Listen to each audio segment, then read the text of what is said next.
আজ আমরা এমন একটি আয়াত নিয়ে কথা বলবো যেটা 1400 বছর আগে নাজিল হয়েছে, কিন্তু যার ব্যাখ্যা আজকের আধুনিক মেডিকেল সায়েন্সের সঙ্গে অবিশ্বাস্যভাবে মিলে যায়।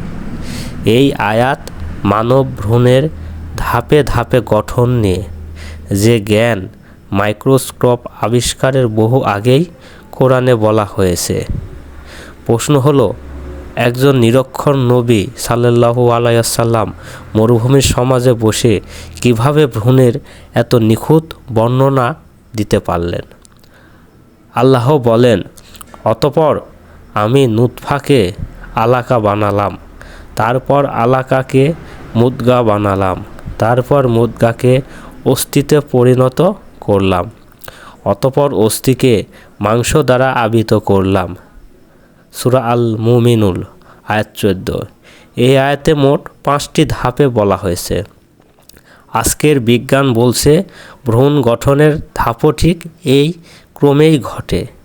এখন আমরা একে একে প্রতিটি ধাপ বৈজ্ঞানিক গবেষণার আলোকে বুঝব। নুতফা, কোরআনের শব্দ নুতফা, আরবি অর্থ নুতফা মানে অতি ক্ষুদ্র ফোঁটা, মিশ্রিত তরল। আধুনিক বিজ্ঞান কি বলে? আজকের এমব্রায়োলজি বলছে পুরুষের স্পার্ম নারীর ওভাম মিলিত হয়ে তৈরি হয় জাইগোট। এই জাইগোট চোখে দেখা যায় না, একটি ক্ষুদ্র তরল ফোঁটার মতো। এর ভেতরে পুরো মানুষের ডিএনএ ব্লুপ্রিন্ট থাকে। অবিশ্বাস্য বিষয় হলো, কোরআন কখনো বলেনি শুক্রাণু বা ডিম্বাণু, বরং বলেছে নুতফা আমশাজ, অর্থাৎ মিশ্রিত তরল। ডিএনএ আবিষ্কৃত হয়েছে 20 শতকে, কিন্তু কোরআন ইঙ্গিত দিয়েছে 7ম শতকে। আলাকা, কোরআনের শব্দ আলাকা, আরবি আলাকা শব্দের 3টি অর্থ: ঝুলে থাকা, যোগ, জমাট রক্তের মতো কিছু। বিজ্ঞান কি বলে? গর্ভধারণের 2য় থেকে 3য় সপ্তাহে এমব্রায়ো জরায়ুর দেওয়ালে ঝুলে থাকে, মায়ের রক্ত থেকে পুষ্টি শোষণ করে। আধুনিক 3D মাইক্রোস্কোপিতে দেখা গেছে এমব্রায়ো এর আকৃতি ও আচরণ যৌগের সঙ্গে অদ্ভুতভাবে মিলে যায়। এখন প্রশ্ন হলো, 1400 বছর আগে কেউ কি যৌগের মতো এমব্রায়ো দেখার প্রযুক্তি রাখত? উত্তর, অসম্ভব। মুদগা, কোরআনের শব্দ মুদগা। মুদগা মানে চিবানো মাংসের মতো বস্তু। 4র্থ সপ্তাহে এমব্রায়োতে দেখা যায় সমিটেস নামে খোঁজ, যা দেখতে দাঁতের দাগ পড়া মাংসের মতো। এমব্রায়োলজি বইয়ে এই স্টেজকে বলা হয় সিউড লাইক অ্যাপিয়ারেন্স।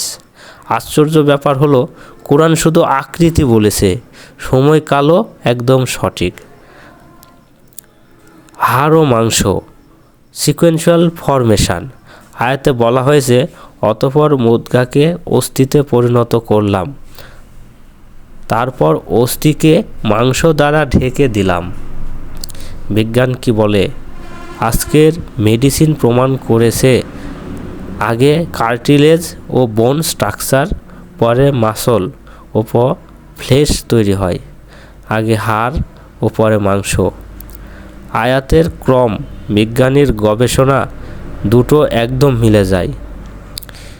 এই আয়াত কোনো মেডিকেল বই নয়, এতে রয়েছে এমন তথ্য যা 1400 বছর পরে বিজ্ঞান আবিষ্কার করেছে, যা মানব জ্ঞানের সীমার বাইরে ছিল।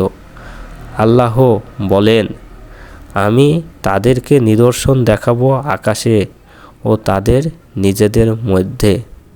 সূরা ফুসসিলাত 53। এই ভ্রূণ গঠন আমাদের নিজেদের শরীরের ভেতরের এক নিদর্শন।